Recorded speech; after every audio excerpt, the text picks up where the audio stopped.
Alrighty. Monday night came pretty quick. Yeah, it did. Here we are, back again. Who are we, Thomas? We are Power and Speed. Give us a call if you can. 908-751-0211. We're live. And Tad, you got something to say? Sibilance. No. Like us on Facebook and iTunes. Sorry. Oh, man. Crunch? What's going on? We're back. Seems like the weeks are going faster, aren't they? My week sucked. And we're all here. My whole whole week sucked. Really? The weekend kind of sucked. Everything sucked. Why? I'm just Panthers fan? reverting. No, not at all. I thought that was great. I'm actually a Denver fan, even though the city's a little weird. Yeah, a little bit. No, just a lot of, and it continued today. Like I just had so many things go wrong, like just work wise and just things. I'm just frustrated. So I'm hoping I can just sit here and enjoy myself. Hopefully. We'll talk about car shit. That usually makes you happy. Yeah, That and cooking. Well, the one thing that now look. Here we go. Are you going to start hating? No, I can't hate. Hold on. I like you that. you have two yellow Corvettes. Yeah. Both of them convertible. Yeah. Black top. Yep. You're a car guy. Yep. You used to be a killer machine engine builder dude known all over. Mm-hmm. I'm going to tell you this right now. What's up? That was a heck of a sloppy Joe I just ate. Thank you, Crunch. It was good. Mine was good. It was good. bro. Real good. So I did all right. You Tad, did good. Sibilance. What? no. Tad's a mess. Did you find your sloppy Joe acceptable? Yes. All right. I had to add a little salt, but. Okay. But other than that, so I did good. Yeah. Well, thank you guys. I feel You're really a car, appreciated. You're a car guy. I that can get you a cook job little. at Chick-fil-A now. You can cook a little. Oh, my God. Yeah, I can cook a little bit. So, Tom, you actually have a guest lined up. Yeah, we do. We have Don Summerton from Accelerated Performance. He'll be on a little bit later.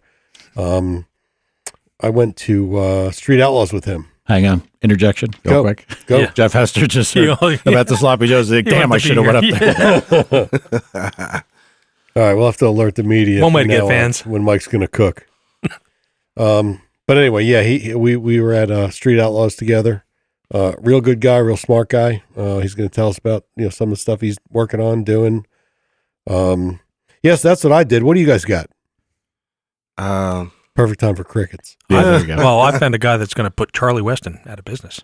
Really? Put him on the page. Yeah, he's got some kind of weird thing about putting flatheads on small block Chevys, and Oh, is that what? Yeah, somebody told me you posted some dumb shit. this guy's wingnut. It's like I'm just like, is he real or is he? Could you explain a little bit about what you're talking about instead of just saying, here's a guy that only a quarter of the people know? It's on our page about some guy that's got some weird ideas on how to take a small block Chevy and get rid of the valve train so you don't have all that drag from the valves and the cams and stuff like that. It'd be a flathead. And I was like, well, you still have valves and cams with a Why are you flathead. getting quieter as you're talking? I don't know. Good question. I guess the microphone's So where's this guy? Where is he? He's on our page. I put it on his video, but and then he starts talking about. So he's a little digital guy? I think he was asking where the guy is, where he resides, where he works. Like, is he in Earth? You can ask him. I don't know. Okay. It's a video. The guy talking about how he's making a small block Chevy. He's going to bore it, 3/8 of an inch over and put a, So cylinder head. has he done this, or is this just something he's talking about? It's on the video. That's something he's talking about. I have no clue otherwise. This is the way Tad prepares. Tad's contribution to the show. I found the video. I'm going to put it on Facebook, but I don't know anything about it. Yeah, it might be something from Cat. Did you watch the video? Yeah. How about that? That's why I told you what Was it it is. the Finding Nemo trailer? No. Oh, okay. No, I think the guy might be from Manville, but anyway, enough said. It could have been the Finding Nemo trailer. Little too local, Ted. Yeah. Anyway, if anybody is going to look at the page, which I think people don't look at our page and like us on Facebook specifically because of Tad. Yeah, okay. Also quite possible. But Charlie Weston is a legendary machinist that Yes, is from our area, and I don't think anybody's going to be putting him out of business anytime soon. No. And Charlie is extremely talented. He's from our area, but he does work for everybody. Everybody. I was Across the going to nation, ask. I was going to ask, why did he single out one man? This is probably the only real machinist he knows. Yeah. Well, not to mention, Charlie, there was an article in, Popular Hot Rodding or something? Even Hot Rod had one. Yeah, it might have been about this guy. They call him the king of cast iron. I mean, he builds his own machining equipment. He's the man.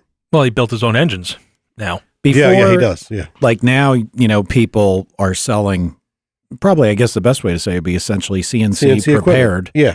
Equipment prepared or built specifically to do this stuff. Right. When Charlie kind of started doing this, there wasn't any stuff like this. Right. So all of the fixturing, I mean, everything. He essentially built the machines to do what people do today. He built He machines. also didn't he also start the reverse coolant before LT1 came out? No, not that I'm aware of. No, I thought he's big on that. Might have been pre-Erasure that you came up with. Yeah, it might have been pre-format. No, Charlie, like he's when, like for instance, when Jessel started doing the keyway lifters, when they were first under development, there was one person in the country that could put those lifter bores in right, and that was Charlie Weston. Every pro stock team, yeah, go ahead, in the nation sent their stuff to Charlie. Yeah, because he had the geometry right and everything. He had everything right. Okay. Yep, rigid, a good rigid enough machine and fixture. He holds through the cam tunnel, which a lot of people they were holding through the mains, yeah, instead of the cam. I mean, he's got a hell of a lot of good stuff. He was ahead of his time. Yeah. Yeah, it's like talking about the guy like he's gone. Yeah, I know. Yeah, no, he's still the man in machining. I hope he is anyway. I hope he's still making chips. Him and Kenny. Yeah, Kenny's still there. I just saw Kenny at a Christmas party. That's right. Kenny added me on Facebook. Did he? My dude, my man. Yeah, he's a good dude, and he's also very talented. Yeah.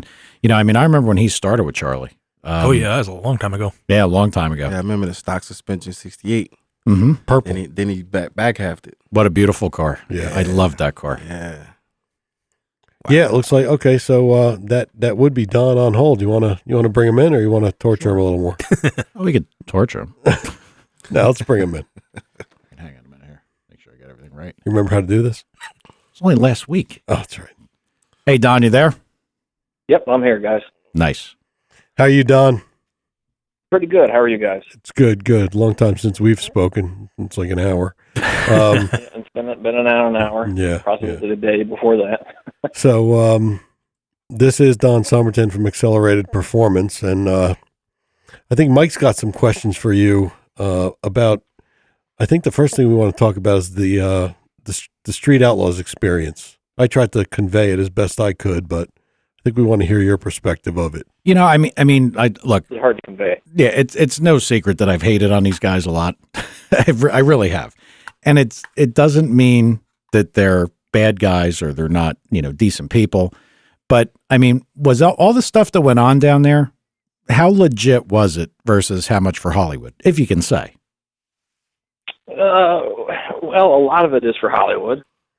The racing part of it's real. A lot of people have seen the show. The money part of it's real. We really lost $5,000. Not mine personally, but the other guys that were there with me lost the $5,000. And as far as the guys go from the show, some of the guys are really genuine, really nice going guys, and then a couple of them are actually kind of rude. Really? So it just depends on who you talk to. Chief was real nice. Obviously, you could tell the guys were stressed out. Sean was real nice. Chuck wouldn't talk to you. What's the other guy's name? Yeah, that was weird too, because he's on the show's Boosted. Boosted won't talk to you. No, yeah, he's another one. Well, he even seems like a dick on the show. Yeah, they kind of are. Yeah. Daddy Dave was the coolest one. I think that he portrays it that way on the show, but no, he's like that in real life. and then second, thought you see Farm Truck and Asian, and both of those act like a couple of goofballs on the show. But they turn it on like a light switch, like they're calm as can be. Especially Asian. Asian's as quiet as can be in person. Talks real short, genuine, and then as soon as the camera's roll, he turns into a nut. Yeah, those two were cool. Asian, I agree with Don. Asian especially, he was really cool. Like he would talk to you like you're just one of the guys. I saw them at PRI like that. Yeah, cool guys. A lot of the guys, a lot of guys I've met over the years. A lot of guys are like that too. Like these guys from TV shows or the internet or anywhere in general, and then you get to meet him in person, and you're like, "Wow, that's not exactly what I expected out of him." He acts like an ass on the internet, and you meet him in person, and he's quite the opposite. Yeah, you just kind of don't know what the character's like. I'm not going to say anything horribly bad about Chuck or Boosted or any of those guys, but like Chuck, listening to his personality on the show, I could see him being kind of a dick in real life. I could. Sorry, Chuck.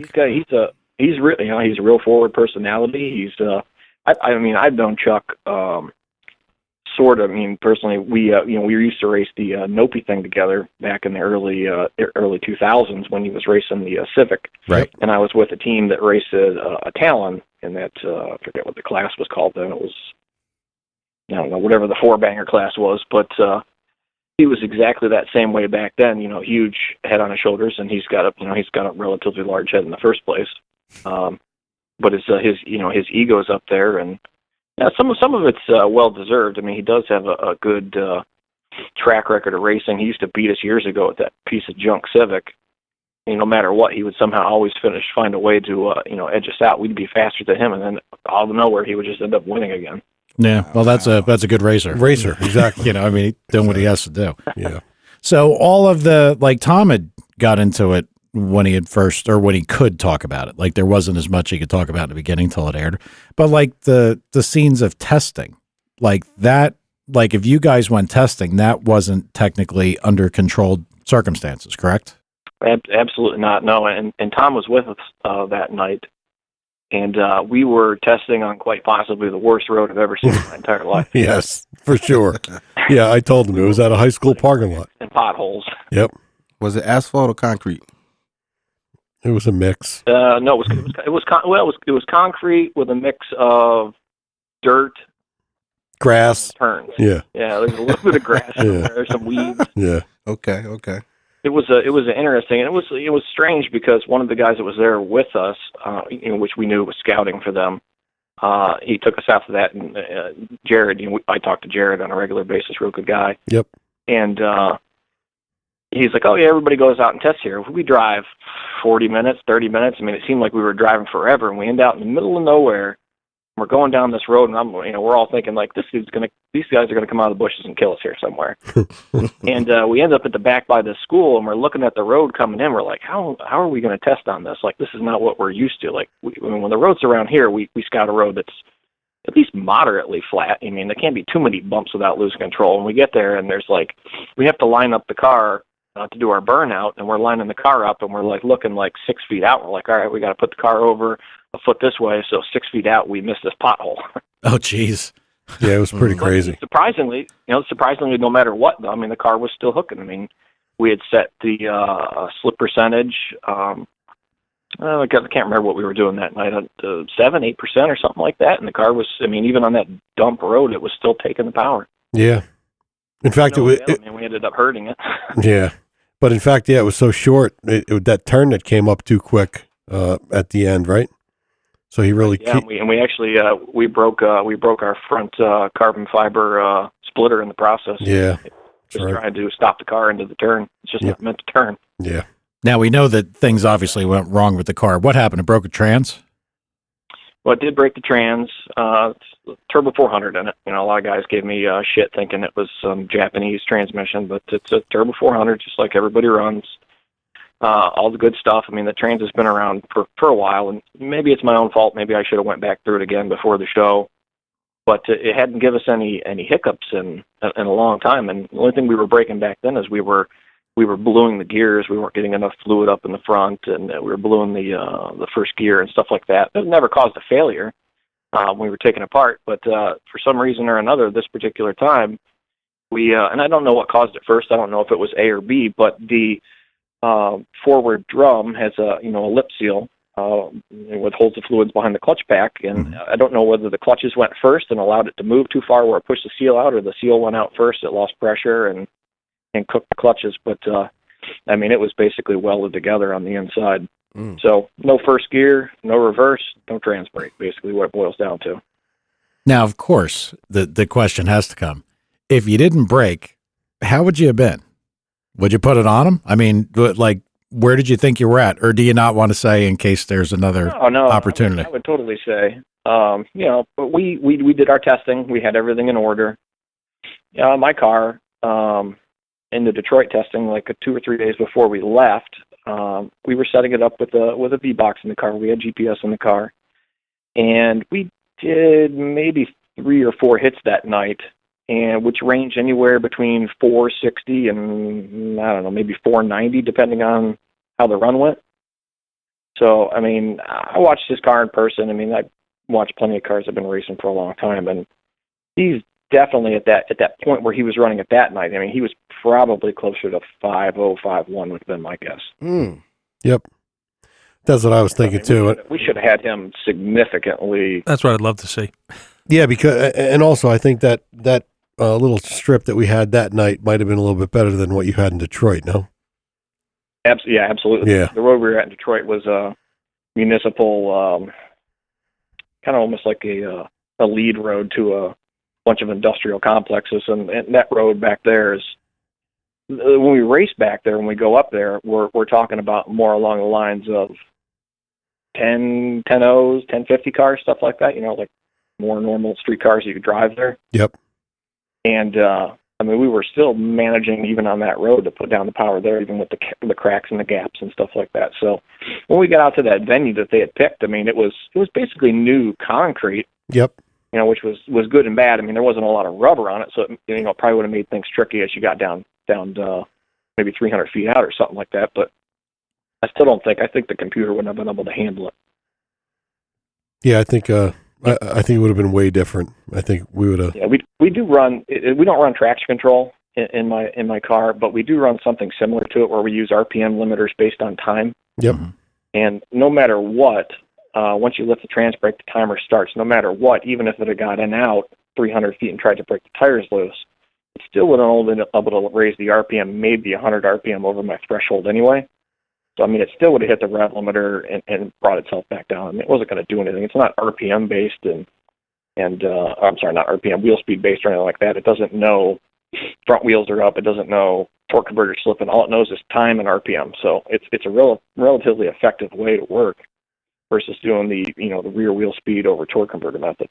Now, that particular car, that started out like life just as a conventional Supra. Now, what would it be considered? Back half, or like, how would you classify it? Like, what's the chassis itself like? It did start off as a normal car, and this is the rabbit hole that it came out of. And I bought the car. It was 2002, 2003, something like that. I mean, we were like one of the only guys besides maybe Titan Motorsports back there that were going fast in these things. And the car was like 700 horsepower back then, which was kind of fast. We ran nitrous on it and stuff like that. Well, long story short, I broke the transmission on it. I said, okay, well, let's just buy a stronger transmission. So I bought a G-Force for it. And I dealt with Mike over there, and this is way before they were customary to go in all kinds of stuff. And we put a GF5R in it. And like, well, it doesn't fit, so we need to modify something. So we modified the tunnel. I made basically a sheet metal tunnel for it. So we did that, got the car running, and then broke the rear end. So I'm like, okay, let's put a rear end in it. Well, one thing goes, south, so I start cutting the car up, it's, the back end of the car's missing. And then in this is the same time, this is in 2004, 2005, my partner Russ and I had started Accelerated Performance, so we kind of went out on our own, weren't working for a larger local place anymore, so the income wasn't there. So the car got put on the back burner for a while we struggled through the new business owner kind of aspect of things, trying to make things work, because neither one of us came from really any money.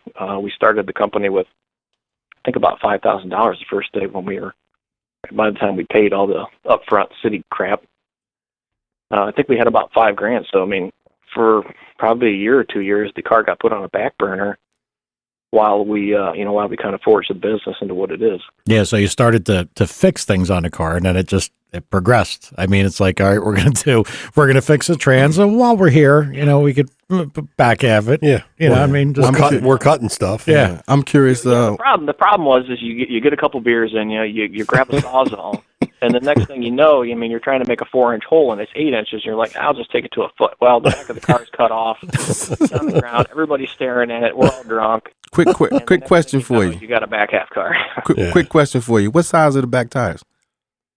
On it in the show, we had the full size 30. They were 34.5, 18, 16s. So it'll be like a full size Pro Mod tire. Got you. that's a big tire for a little car. Yeah, Jesus. It's got the power.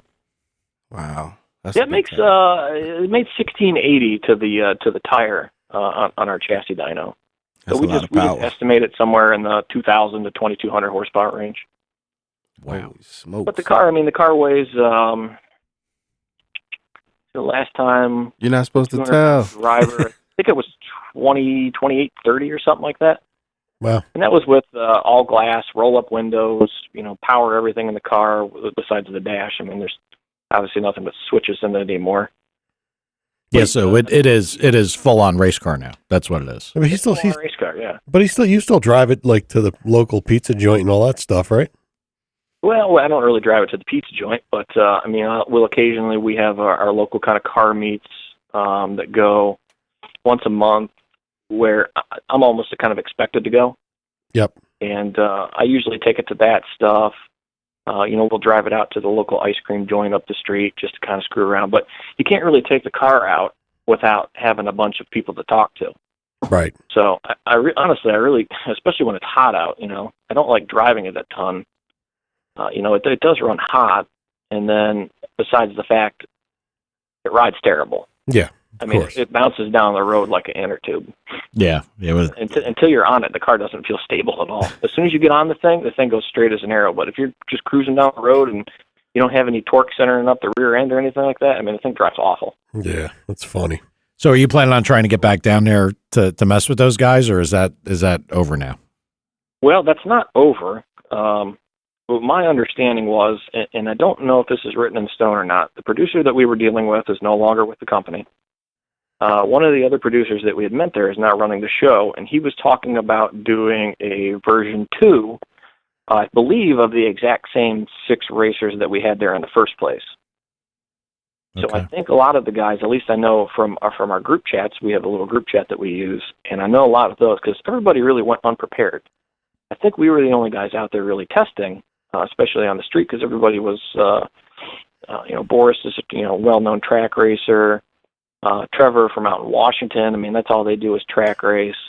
But we're more the highway roll racing guys. We like to go out and do dig races. We have our own little secret spots here that we use, which may or may not be in the United States. I'm not sure, but Yeah, most of them aren't. Yeah. yeah. And Trevor actually is We felt like we were overly prepared for the situation, and I think we overly prepared the transmission right out of it. Yeah. Well, it'd be good to get back down there for sure. I don't know that I hope it does happen because I mean I'll be I already got the transmission fixed. Unfortunately, it was like a $300 screw up. Mm. It didn't hardly cost anything. The hardest thing about getting the transmission fixed was pulling it out, being pissed off about the whole situation. Right. Yeah. Well, here's a question for you. What do you think about Chief and the new car he has? Well, the new car is as much as a street car as mine is essentially. With the exception, it's almost like you would take it is a pro mod, but it's almost like you just took a door car. You picked up a door car from Bickle or picked up one from RJ's or something like that. It's a full chassis. You threw a shell on the outside of it and stuffed your motor in it. Right. And to me, that's not street racing. Like street racing is taking a car, that started off as a street car, is still steel. It still has frame rails. It still has all the, bits and halves and all that stuff. And then you had a cage in it, the safety equipment, whatever tires you want. And then you go out and race it that way. Some people look at it and they're not really into, oh, your car's backed half. It's not a street car. Well, I mean, I can still drive the thing around, and I haven't got pulled over in it, so it can't be that illegal. Yeah, I'd like to see it back down there. Personally, I don't know if I'd go with the same group. I'd make a couple. If I was doing it, if I was the producer, I would make 2 or 3 different selections. Yeah, there was one selection I know in the mix. I don't believe that they were going to have back because, and I'm sure you saw this on there. There were some obvious video leaks from said party. Yep. And right off the rip, I mean, you sign confidentiality agreements, you sign non-disclosures. You were there. You signed all that crap. Yep. At least give them the respect deserved and not talk about it. I mean, I had 10,000 people asking me. I mean, I had, I don't know, the one day, like something stupid like 1,000 friends requests or something. Like, I didn't even know you could get that many numbers on friends requests. Like, all these people like sending you messages and trying to know, what happened, blah, blah, blah, on this. I mean, at least wait until the show airs so they can do what they do. allowing you on the show. They're allowing you to participate. They're allowing the guys, I mean, basically to participate in something that's it's good for the sport. It's good for, reality TV. It's good for the industry. I mean, as far as, the performance industry goes, I mean, a few years ago, Tom, and I'm sure you saw us too, at least we saw a dying effect where things were falling out, where people didn't have the money. Yep. And within the last 2 or 3 years here, it's made a huge comeback. It's been crazy. And we got to capitalize on that. But yeah, Hollywood. I think so too. But yeah, I agree. I saw capitalize on it as well. Yep. Why not make some money, get some good reviews, get people out there.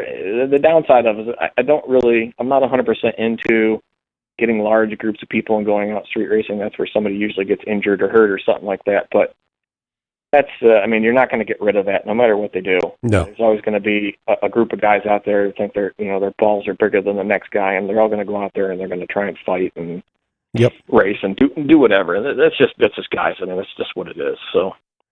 Well, we'll see what happens. With regard to going back down there, I would wonder where Jared would fall on that thing. I mean, he wants to be one of the guys, but I wonder if he would actually race one of them, as an import guy. I would assume that he probably would. From my understanding, is that he's going to have some part of a situation on there anyway. Yeah, that's what I've heard. But he's not going to be fast enough really to deal with a lot of those guys now. I don't know. He's. Even if that car runs 8.0s, you put it on the street. What is his car? I might have went 790s. I can't remember. Went 8.0. That was an MIR. Yep. And you put anything at MIR at hooks. Well, that's true, but the bottom 5 of those guys are not. I don't think any of them are faster than that anyway. You mean the 1 through 5? No, the 5 through 10. The bottom half of them. Yeah. Yeah, I don't think. Let's see, who was our slowest car that was there that night? Was probably. Maybe probably Chuck. It might have been who? Yeah, it's probably Chuck. I mean, he's probably got the fastest car, but it doesn't move forward, so it doesn't ever gain any momentum to win. Well, if these if these are grudge cars, then nobody's supposed to know what they run. So, well, everybody. Yeah. Technically. Yeah. I mean, you can watch it drive in a straight line and figure out once you follow the cars and watch them long enough at the track, you can just look at a car and tell how fast it is. Well, I know. Petey Small Block went down there and did some good damage. Yeah. Yeah, he's tough from New York. For the show, or just went down there For the show. Oh, he did. Yeah, he was on the show and he won. Yeah, Petey that's Small one of the Block. Chicago guys, Petey. No, that's New York guy. Yes, .net. New York guy. Okay. .net Mustang. Now, was that on TV? I missed it. I think it was on TV. I think I need to catch up on this. Probably. I honestly haven't watched it. I really haven't watched much of it. He was last season. No, I know, but I mean, since last season, since that episode, I don't think I've seen one. I don't watch it since the one Don was on. Yeah, I mean, that's kind of. I only watched a couple of them after the fact, because after you've been there, the problem was you watch the hour episode and it just seems like it just bang bang bang goes through it. You don't see the 4 hours in between where they move cameras over. We taped Tom from 9 to 6:30 in the morning. Or something like that.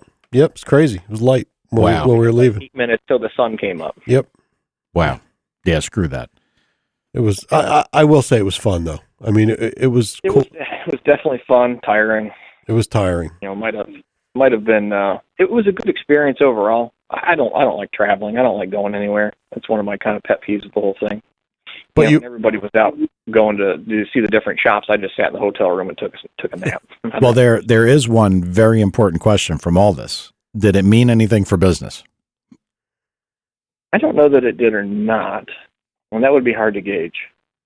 If he'd have whooped some ass that day. Especially if you broke. I've never had one person say, "Hey, I'm going to have you build a motor because I saw you on a TV show." Mm-hmm. Most of my customers or clients have always been referred, via mouth of some sort by somebody else that I've either fixed or built a motor for. Well, since we're going down this road of business, tell us a little bit about what you actually do. Like, how did you, you talked about, we started the business and I put my car to the back burner. Well, explain everybody who you guys are, like what you actually do. Well, we there's two of us that work partners in the shop all the time. That's Russ and myself, and we both started working together. I moved up to Toledo, which is where I currently am in Toledo. It's where the business is. From a small farm town, Midwest Ohio, and I moved up here to go to college. So I come up here to the university, spent 4 years in the university here doing biology. Was going to be some kind of a tech, so to speak. It was in the medical field. And I started doing my second year in college. I started hanging out with a bunch of car guys. And I've always been a car guy. My dad has always been a car guy. He had a business when he was younger doing chassis work. Nothing like what we do now. Now, had you always gravitated towards the import side, or it didn't matter? No, absolutely not. No, I was always American. Yeah, I was always a V8 guy. My well, in high school, for instance, so we'll say in the mid '90s, everything I had was a V8 for the most part, except for I had one twin turbo Mitsubishi back then. And the first thing I do, let's see, 97 Trans Am, bought a brand new Trans Am. First thing I did, I lived in Midwest Ohio, so I drove to Jegs. Drive to Jegs, get tires, nitrous, exhaust. I mean, you leave a Jegs about $3,000 or $4,000 worth of stuff on Dad's credit card.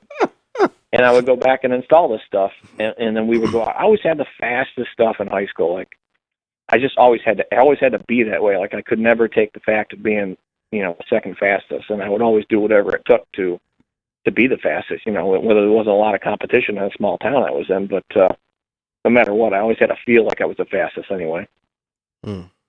So, move forward to like in 2000, 2001, I was still in college. We were working for another business here. My partner Russ and I was called Defcon Motorsports, and this is right when the import thing got big. So prior to that, I had V8s, I had Trans Ams, Firehawks, motorcycles, stuff like that. Anything that would go fast, anything I could get a thrill out of, I would have. I always had a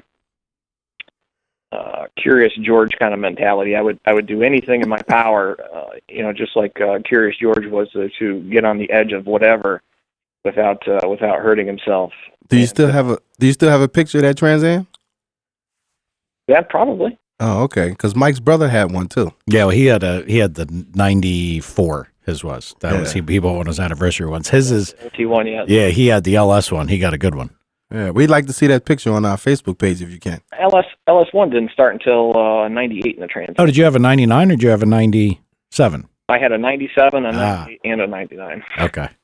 Oh, okay. 97 was a WS6. Yep. Last year that the front carb nosed, and then the 98 was the first year for the LS1. It was just a regular one. And that was the last year. Was it 99 or 2000? 2000, I think. 2001, I believe. Might have been. Yeah, I always liked those cars. I did. Brian's is sitting back there, kind of rotting away. Yeah, we could hear it rust. Yeah, get close enough. I had my 98, my red one, was I bet I had 2,000 miles on it. Went 1080s, had 2 kits on it. Wow. It was basically, I had no idea what I was doing back then either. I'd just go to Jegs or Summit or whatever over in Cleveland, and I had one dry kit on it right when they came out, and they were like, the dry kit was only going like 12 O's, 1190s or something like that. We're like, let's hit it with some more. With no air fuel gauges, no safety equipment, the fuel pressure shutoff switch that was on it that never worked. We just bypassed it. Yeah. Well, nothing. Thing. You were young there, man. You could find. You were young. Nothing could happen to you then. Right, and I knew I didn't have to pay for it when it broke. Wow. Well, you were privileged to be able to drive the Summit or Jegs. Out here, we had to pay the UPS man to keep his mouth shut when we ordered from Jegs or Summit. It was a good thing about having Jegs that close. Yeah, and a bad thing. Don, do you do machine work and everything at your shop? I've never even asked you that. Yeah, that's all we do. Yeah, you do everything, right? Shop anymore. Yep. I thought. Yeah, we so here's where I switched. So I switched in 2000 or 2001. I switched from doing the American stuff to the Japanese stuff when I worked for this other local car shop doing the Toyotas. We had really kind of badass Supra back then. It was, I mean, the car ran like 10.0 or something like in 2000. And it was like stupid fast back then. And we started doing the Japanese cars. And we did the American cars too, but the problem was the American cars weren't profitable for us. Mm-hmm. We were in a market where there are guys here locally that had already been in the market for 15, 20 years. They had a following, loyal customers, and we had no business poking into their business, basically is what it turned out to be. So we did the Japanese thing, and it was right when it was an emerging market where it started to gain traction. And at that point there, is kind of where I switched into doing Japanese cars, and it wasn't because I hated the V8 cars. I mean, I still mess with V8 stuff now. And, I drive one of my toys is a Viper. I mean, it's I don't know if it's like it's like a Dodge trailer, with a big ass engine in it. But I mean, enjoy driving things with big V8s. I've got a Project 68 Chevelle, 67 Chevelle. That's a Pro Street car with a big block in it, lots of nitrous. So I mean, I still get into that stuff, but that's not my market. That's not where I'm known. And we're known for doing these Japanese motors, which initially started off with doing Hondas. Wow. There was a company out in California back then called JG Engine Dynamics. Can't remember the guy's last name. The guy's name was Javier out there, and we used to buy tons of built motors from this guy back then when it was a brand new market. And that guy screwed us over and over and over and over. And then finally I said, why can't we do this? Why can't I figure this out? Why am I paying this guy to screw stuff up? I'm just going to screw it up myself. And I started building motors that way back then out of essentially necessity. And we didn't have any other choice. I mean, you couldn't go to a V8 machine shop locally at that point then and say, hey, I want to put these rods with this little tiny piston in this motor and make 600 horsepower. No, I can't tell you how many times people came in like looking for import stuff and like bait it, and they're like, no, but it's and one or two of them we entertained. They're like, well, it is just machine work, and we can figure out somebody that's actually done something like this before. But very, very rarely do we ever follow it. I mean, usually we just threw the people out. So, I mean, from a work perspective, if you've got less people that are doing it, it's certainly a better place to be. Absolutely, because we were selling, what we still refer to as fart cans. We were selling these fart cans to every kid in town with. It didn't even matter what car it was. It could have been an SUV with a fart can on the back of it. We didn't even care. For $2.99, we would install this $30 muffler on it with a 4-inch tip. Whatever pipe we had laying around. It was good money, right? God, they're so stupid. We were doing 7 or 8 of those a day, I bet. Do you think it was insane. Do you think the movie Fast and the Furious kicked off a lot for the imports? Yeah, absolutely. Yeah, that movie definitely changed the domestic and import situation. When I lost all respect for all that stuff, when I remember when the guy, I don't remember if it was the first bunch of shifting, but the thing that really got me was when it was saying danger to manifold bolts on his dashboard or something. I'm like, what the can nobody fact check this stuff? That was Hollywood, though. They didn't. It's just so bad. I mean, just dumb shit. I mean, you have a bunch of idiot, kids today walking around. You don't want to break your manifold bolts. Well, Mike, let's take it back to, you remember the supercharger with the on and off switch back in the day? Yeah. You remember that, right? Mad Max, yeah. My God. Hey, Don, there's a guy on our in our chat room says that you built him a GTR engine, and he's now the world's fastest GTR on radials. So I guess that's a customer of yours? Yes, that's got to be a Sierra on there. Okay. We're cooking up a new motor for him right now. He's working on. We're going to start on. Wow. Nice. He's got to have it. We're going to get it. We're going to get the block, new billet block. I believe the delivery date's on the 14th or the 15th of this month, and then we're going to have that probably done, shipped, and in the car. Probably come March 1st or something, because he's going to be going out to the Texas event. Right. Well, this kind of catches us up to, okay, you're done messing with your, Trans-Ams and F-bodies, and then you got into the, the foreign stuff. How did it graduate into things like the GTR and cars like that? And what else do you do? I mean, what are your kind of main specialties at this point? It started off with the Toyotas, no matter, how I look at it.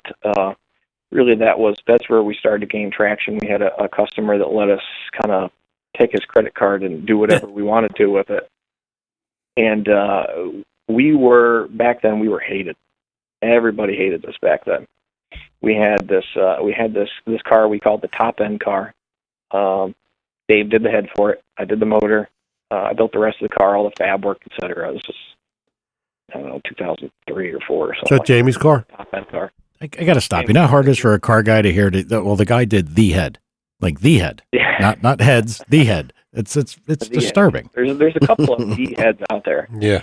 There's a couple cars that we've done heads with Dave, and a couple different motors that we've put together that have done some amazing things together. The motors and the heads can make sweet love together and pound out some fire and do some good stuff. And I mean, it was Jamie. He gave us back then. He gave us this kind of open bill. I want the fastest car, and I don't care what it costs. And don't tell my wife is basically what it was. Wow. So we'd have to sneak things on the credit card bill. We would have to move things around PayPal, fudge checks. I mean, the list goes on and on. I couldn't tell you how many hundreds of thousands of dollars we spent out of recluse bank accounts. But once we had his little top end car out there, we were starting to gain traction on the ground with. There was a couple other moderately been out there for years shops that were doing the Toyotas. Sound Performance was one in Chicago. The guys that really butted head with us were like Wide Open Throttle Motorsports out of Arizona, and the Titan guys a little bit. Mostly the guys out west. They didn't like us. Every time we'd race them, they would blow up. They would spin a bearing. They would do something like that, and we would just keep beating the hell out of our car and keep moving on and go to the next person. Well, finally, after we raced this one particular car 4 times, this guy blew up 4 motors, spun bearings every time racing us. Finally, he said, "Screw it! I want you to build me a motor." And these guys were like arch rivals, arch enemies. I mean, we were like trying to think of a comic book reference, but it doesn't really matter. But I mean, these guys hated us. So once we started to turn some of those other guys into customers, they would tell their friend, they would tell their friend, and it just kind of emerged into what it is today. Like, I mean, just this last week alone, I had 4 motors come up from a place in Houston. I did 4 motors last week for Houston. I sent another one to North Carolina. So just last week alone, I assembled 5 motors. Wow. Yeah. So I mean, that's a lot for me. Like right now, I know I've got a new child at home. I'm sleeping like crap. Congratulations. Yeah. Thank you. Appreciate that. So I mean, that's a lot of motors for me. I can comfortably do 2 to 3, depending on. I mean, I have a full-time guy in the shop with me now that does sales, and he's basically cleaning all day long. He cleans blocks, cleans parts, scrapes RTV, gaskets, whatever. I mean, his full-time job, basically, is to fall around and clean up all the crap I drop on the floor. I know that all too well. We've had a bunch of them come through when we were doing this, yeah. Well, and it took me a long time to find somebody as good as him. I've been through guys on guys on guys. It seems like a simple task, but I guess I'm a bit of an asshole when it comes to working because I just want to, once I get going, like I might drag my feet a little bit, but once I get going, I want this done, this done, this done. I just click my fingers, clean that, do that, do that, do that. And we work as a good team. There's the 4 of us, in-house that, all work together, and things get done anymore. We don't really sit around and goof off like we used to years ago. It's a business now. Everybody's got a family. Yeah, everybody's got to grow up. Sooner or later, it happens. Yeah. Sooner or later. Yeah. Hey, Don, are you going to Texas? Probably not, no.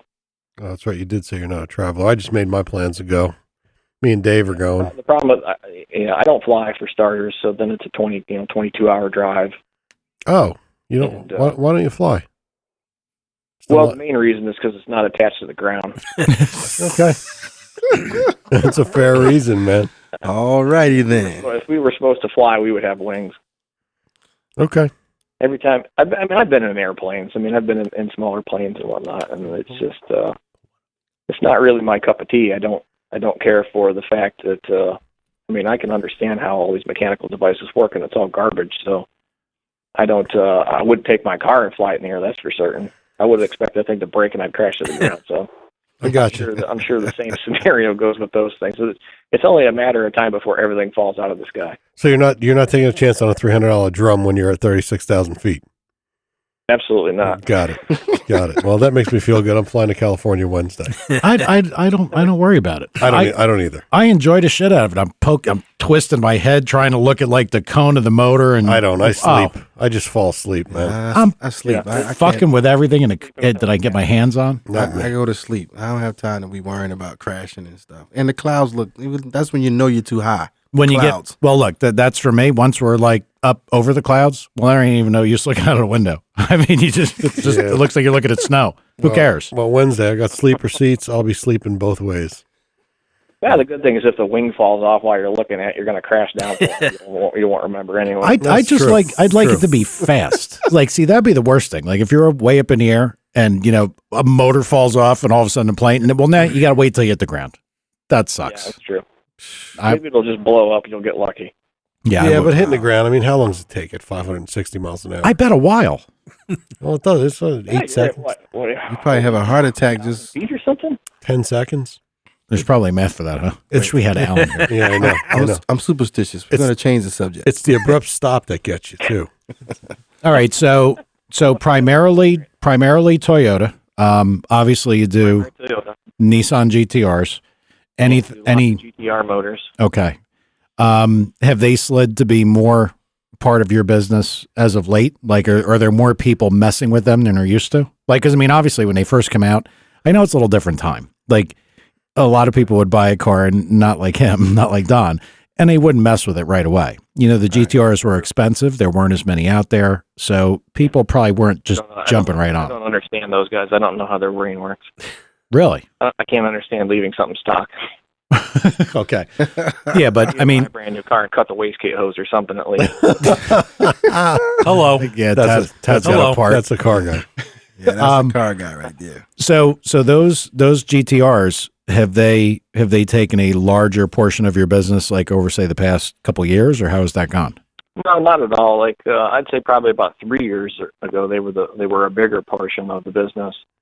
And not to take anything away from the GTRs, but a lot of the clientele that was getting into the GTRs at that time, they weren't car guys. They didn't understand the responsibility that was on their shoulders of how to properly maintain the car, take care of it, what was expected of them. They would just take it out, hold to the floor, put E85 in it, and just call you when it blew up and bitch. Yeah. So I found myself getting out of that market a little bit. We were a huge big-time sponsor of the forum back then, and we were making our own parts and pans, and we have our own CNC machine, our own machining centers and whatnot, and we were manufacturing parts for them. And it got to the point where I was so sick and tired of dealing with guys that would call me at any hour of the day. It didn't even matter what time it was. I mean, I'd get a call at 4 a.m. from some guy that's out street racing that got beat by somebody, saying that his transmission, through a limp mode code or something like that on GTR. Like, I don't care. Call me tomorrow when I'm awake. That has nothing to do. Did it throw a rod? No, good. I'll see you later. So, we got out of that, and I kept quite a few GTR customers that are return customers. But most of those customers that are GTR customers started off as Toyota customers. Okay. Yeah, that makes sense. Well, I mean, I've had such a long relationship with doing these motors for these guys. I mean, with the exception, I've only had about 3 motors ever of all the motors I've ever had blow up. And it's pretty good. It's been very small times where I've had something come apart where I couldn't take it apart and figure out what happened or what was the underlying cause or something like that. So most of those guys, they've had good Toyota motors that I've done for them, Even if it's on a 2-year rebuild program or something like that, that's good. Looking at other people in the market that were doing the motors, they were lasting 2 or 3 months or 10 passes or something like that. We would get 2 years out of a motor making the same horsepower. Yeah, and that's always the hard side of this. Too much time put on. Like Tom just told the story the other day. Guy's rod bolts broke. What happened? And the guy's like, I don't know. Got a picture of it? Yeah, rod's black. Yeah, your bolts broke. Yeah, I mean, it's just bolts broke. The bolts failed first. Yeah, and he had no idea. They used they used the reason at that point, like, oh well, the bolt stretched and the rod was out around, and then that's why it turned black because it was beating itself up and down. I'm like, yeah, I'm sure that's what it was. Yeah, It you're wasn't right. trying to eject itself, mechanically. But my guy actually took it pretty well. He just didn't know. Yeah. So he learned something. And Yeah, I see a lot of black parts. yeah, Believe me. that's good though when you do, because it wasn't you. Really good. Yeah, it wasn't me. And then I get to fix it. But the problem is, by the time I get to fix it, they got screwed by the last guy. And Yeah, they're sweating money. So. Yep. Real quick question for you. Well, I heard you talking in the beginning when you're talking about a billet GTR block. Is that somebody actually making a billet block now for the GTRs? Billet, yeah, solid billet stock. Oof. That was the guy that had sent the message on there. He's the owner of the car. Car runs 7. He just did like a new fast. I forget what it was, 780 or something like that, like 185 mile an hour. It's a full blown street car, privately owned, full weight interior, nothing gutted out of it. Wow. It's quite impressive. I mean, that motor that's in it now. It's a 4.1 liter we did with a Sonny Bryant crankshaft. It's got, I think it's got Carrillos in it. Oof. Maybe CP pistons or JEs. I don't remember, but that thing's been together for 2 years now, running with, I don't even know what turbos are on the thing now. The thing makes like something like 1,850 wheel horse or something like that, and and he drives it like literally when he was waiting on motors to come. Sometimes he would complain at me, "Hey, you need to hurry up because I'm paying for a rental car." He had no other vehicle. All he had was this 10,000 horsepower GTR to drive to work. That's That's awesome. a car guy. That is a right car guy. there. When you'll fuck your regular shit up, or you're gonna mess with That's it, right. and you're ready to take a taxi or go get a rental car. That's great. That's awesome. Absolutely, get out your bike or something. I don't know what to tell you. Like, I can't magically make these parts appear. Like, I don't manufacture some of this That's stuff. good. Now that particular thing. Let's just one last thing about the GTR stuff. Transes actually hold together in these things. Like when they do this. Like Now, I never dealt with the transmissions. I always turned it over to a couple different companies that did it.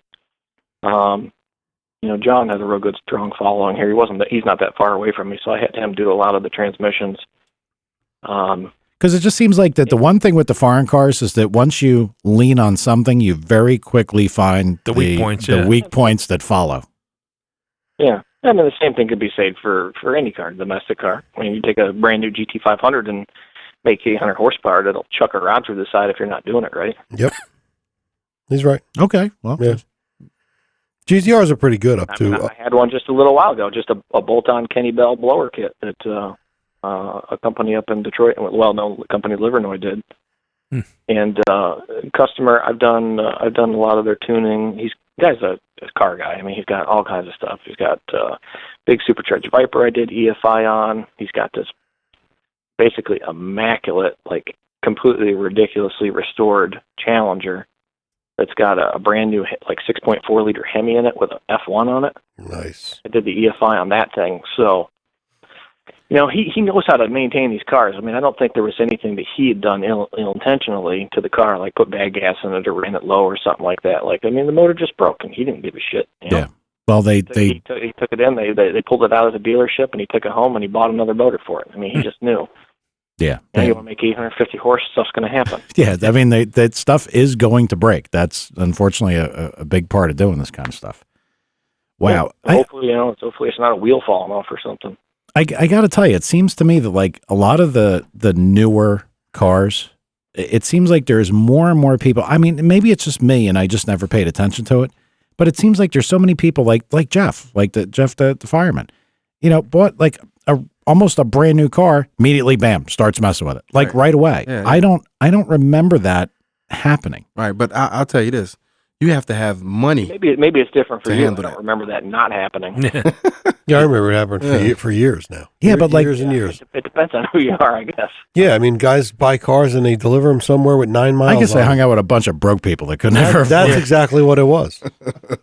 You hung out with broke ass Here's a people. funny, I was talking about jegs and going over there and buying stuff. I bought my Firehawk from a dealership in Columbus, Ohio, called Tom All, and which is literally 2 minutes from Jegs. I drove from Tom All to Jegs, bought Mickey Thompson's, a gear, and the same nitrous stuff I had on my previous car, threw it in the bed of my dad's truck and went home. I mean, the thing was like And the Firehawks back then were like stupid expensive. The thing was so overpriced, it was crazy. Yeah. So you picked the thing up and immediately went to Jegs. 100 miles I had nitrous on it. By the time I drove from the dealership to Jegs and back home, I bet it was probably 100 miles. And I think probably ran like, 1080s or something. Car guy. Yeah, absolutely. No doubt. All right. Well, we are going to wrap it here on you, sir. We appreciate give yourself a plug. I mean, websites, phone number, all of it. Social media. Social media. I don't know what it is. You just got to go to Facebook and search for Accelerated Performance, I guess. But we're Accelerated Performance. We're in Toledo. It's just as it sounds, acceleratedperformance.com. It's been that way for years. We bought that domain from somebody years ago. We have an 888 number, but I don't know what it is. I couldn't tell you what it is. Honestly, I have no idea. That's all right. We'll put it on our page. I'll find it. Yeah, we'll get it all up there. It's like I don't know. It may be just our name, Accelerated Performance. I don't call it. But our regular phone number is 419-474-7170. We work like 10 to 5 Monday through Friday. We're never really there on Saturdays unless we need to be. But yeah, I mean, we're there just as a kind of a middle of the road bunch of guys trying to earn a living, like to go fast. Cool. All right. Very good. Well, we appreciate you coming on, Don, really. And you and I will be talking. You guys having me on the show. I've been listening to you guys for a while, so it's certainly an honor to come on. Well, cool. We appreciate that. And we'll do it again. We'll do it again after you whoop some ass on Street Outlaws next time. Oh, I hope so. Yeah, we'll try it again here sooner or later. I would have loved to see you put it right on him. I really would have. And I don't know why I'm so bitter. I don't know why. I want to let it go. I know. Think about how I felt during the situation. I was scratching my head and just knowing that the car was blown up as we were staging it in line, going, son of a bitch. Yep. Come all the way out here for this. Next time for sure. Yep. Yeah, there's always next time. We weren't supposed to win. We were supposed to lose. So all right. They paid us to lose. Well, thank you, Don. Appreciate you coming on, and thanks, man. We'll have you on again. Good night. Thank you. Thanks, man. Thanks, man. See you. Bye. And that was cool. Yeah. That was cool. He's involved. Yeah, he sure is. I mean, he's got a lot of shit. I didn't know he had CNC machines. I didn't know that he was making parts. Yeah. I forgot to ask who built that billet block for the GTR. Well, actually, there's three of them. Three people that do them. Yeah. AMS has one. I guess what I was trying to say is that and was a Firehawk that expensive compared to, say, back a then, GTR? Was it comparable? Well, you're talking about in what, 2000? I don't know when the Firehawk. The GTR is like $90,000 from the rip. Well, now they are. When GTRs came out originally in 2009, I think they were like $70,000. Yeah, it's 65 or 70 or something. And in 2000, a Firehawk was almost 40. So I don't know. I guess no. The GTR is more money no matter how you cut it. Yeah, that's like taking a brand new Ferrari and just take it somewhere and start ripping it apart. Yeah, like that's crazy. Like, I mean, and just my mindset, I'd love to fuck with anything. Right. I mean, when I got my new yellow Corvette, things I could do that like nobody could yell at me for. Like I got the 01 air filter for it because it was a little better air filter than the 427, believe it or not. Right. And then when I took it apart, I found out when I changed the motor, they already had put one in, and I'm like, motherfucker. So I have a spare air filter. Pulled the fuse out. Did you take it back and get your money back? No. I figured you didn't. Pulled the fuse out so the exhaust is open because it actually drives nicer, but that's kind of the extent of it. I couldn't picture fucking with that thing. I couldn't. Yeah. I couldn't picture buying a brand new $90,000 GTR and then send it somewhere. No, that's why I bought it. So I wouldn't have to touch it. But they get them. I know. I mean, they get them with 10 miles on them. Well, I watch that stuff at Turbo Tricks all the time. Cars come 0 miles on it, right in there. Yeah. You got these guys with, Lamborghinis and all. I mean, what, it's not like they bought a clapped out one. And No. I'll start here. No. But it's all brands. I mean, I remember JJ at IAG he got a brand new 11 STI from a guy in South America. And he put a sequential box in it, a whole new motor, rotated turbo to hold. The guy must have spent $50,000, and the car had 14 miles on it. The sequential box right there. After buying the car. Yeah. That's the car guy. Yeah, the shifter on that box was $3,500. I remember him telling me that. That's the car guy.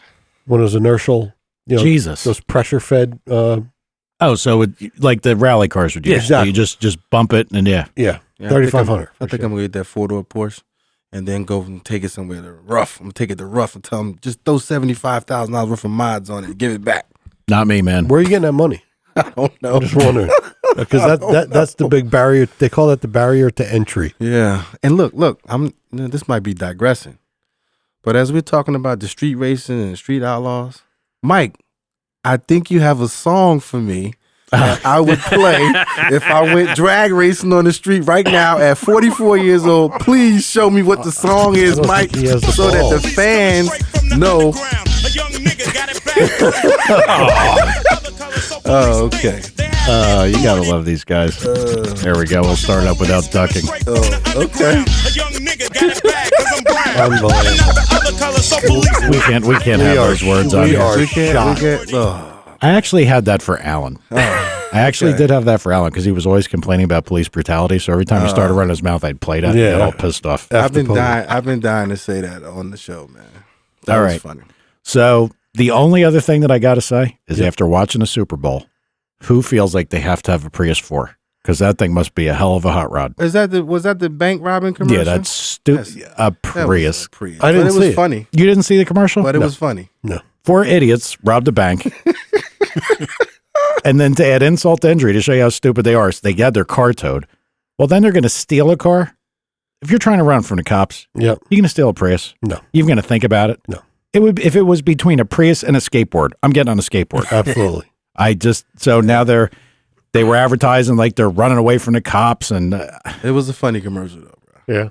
Yeah, I mean, a Prius. No Prius for me. Yeah, no Prius. No ever. So that was. Were there any good commercials? I really didn't even.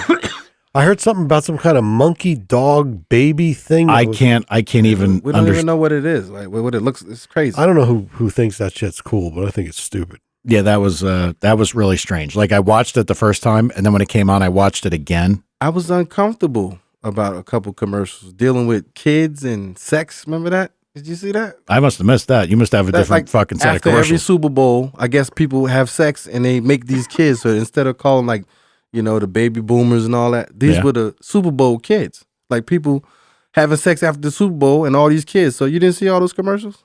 Oh my! I missed it. But everybody seemed to like everybody liked the NWA. I have always, and I have not watched it yet, but I got to see Straight Outta Compton, and I can tell you that the retard before he was scrambled sitting across from me is the reason that I even heard of NWA. Tad. Well, that song right there. If you out street racing and you put on "Fuck the Police," oh my God, it just goes with street racing. I will say proudly that as a I guess suburban white boy, I bought several NWA CDs. Did you play it while you were street racing? Or you don't claim? No, I used to play. See, you know what? See, here's something that happens. Now we're gonna go down this road. Uh-oh. If you're driving into Newark, right, and you're playing like NWA, I feel guilty. Like they're gonna think that I'm making fun of them. Like you're a player. Yeah. Yeah. So I've just. And you start getting shot at. Yeah. So you can't, that you got to put Willie Nelson on or something they expect from you. Willie Nelson, he doesn't street race.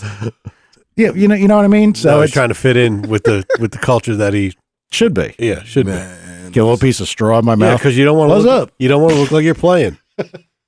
It's a no-win situation. It is a no-win situation. Hey, when we were in Newark, we had every race you could think of, all in the same spot. No incident. I know we go back to it all the time, but everybody loved those were the good days, man. I had a blast. Yep.